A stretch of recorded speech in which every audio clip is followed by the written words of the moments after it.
It's a very strong album. I mean, the songs are really, really strong. Really excited about them, and I think it's the best sound we've ever had, which is great, obviously, for me being, you know, in the new studio and all that stuff.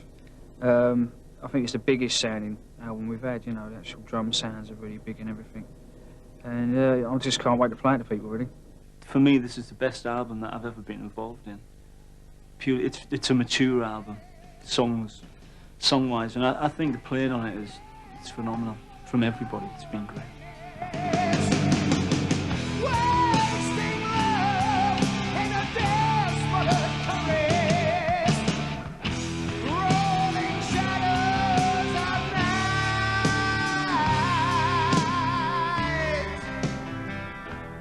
We're making it more expansive, really. The sound, the overall sound, more expansive. Bigger drum sounds, bigger.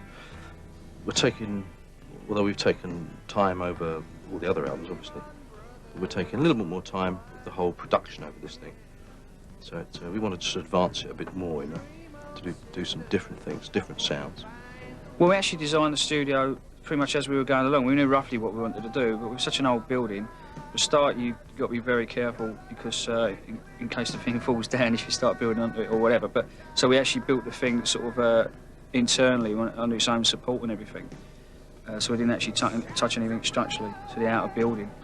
But we were doing things as we went along, really, and just testing things out. You know, soundproofing-wise, we actually just sort of did bits and then added bits onto it. And so it took a long time to do, but it's been worth it, well worth it. It's excellent, Phil. It's a really relaxed, laid-back atmosphere. Plus, we've got our own pub and our own telephone. so actually, it was vandalised this morning, so we had to throw this in. It's a great feeling. As I said, relaxation is part and parcel to being able to make, I think, a really good album. I mean, you've got to have your downtime, and when you've got such a good atmosphere around, it really helps. A lot of the tracks actually will lend themselves really good in, you know, live performance because they're really a lot of them real up tempo, straight ahead sort of stuff, you know, where you can really let go on them. And I think they're going to come across really powerful. Yeah, a lot of the songs really, you know, I mean, most of the songs we write tend to be written for live pretty much anyway. There's one song on it, a really different song, Wasted Love, which Yannick and Bruce wrote, which, although it's a ballady type of thing, which we haven't really done before, I think, you know, I can really imagine it playing it live.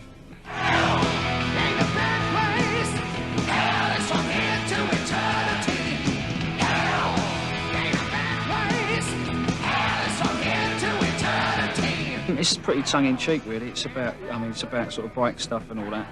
But it's a continuing saga of Charlotte the Harlot, and we had like the first two parts on earlier albums, so it's like part 3, really.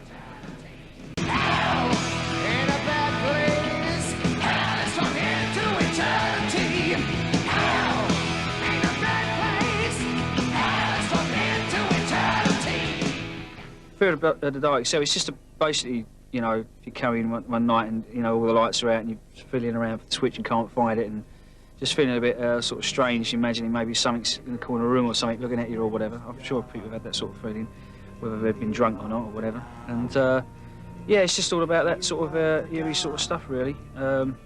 Just, you know, being scared to sort of walk on your own in a dark room.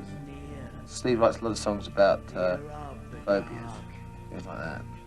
And I think I don't know whether it's from personal experience, because he wrote that particular tune. He wrote the words to that song. So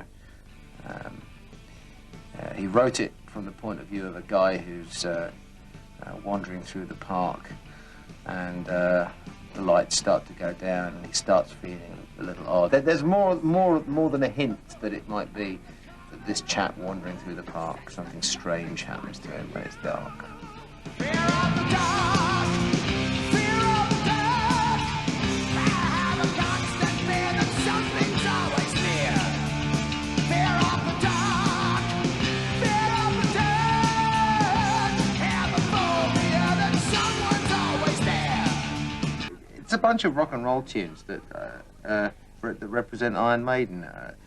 And we've always been a sort of a bit of a maverick band in that we've got this definitive sort of style that we play in, and we haven't really got into some of the more, you know, fashionable areas of of music, you know, like rap music and stuff like that, and everybody's been bending over backwards to sort of go, you know, oh, look, we're really modern and we're this and that. No, we're unashamedly, you know, Stone Age in terms of our attitude, you know, in that we think, you know, heavy metal music should have, you know, great big riffs that come, you know, down like an avalanche and sort of like leave you flattened down the bottom of the hill.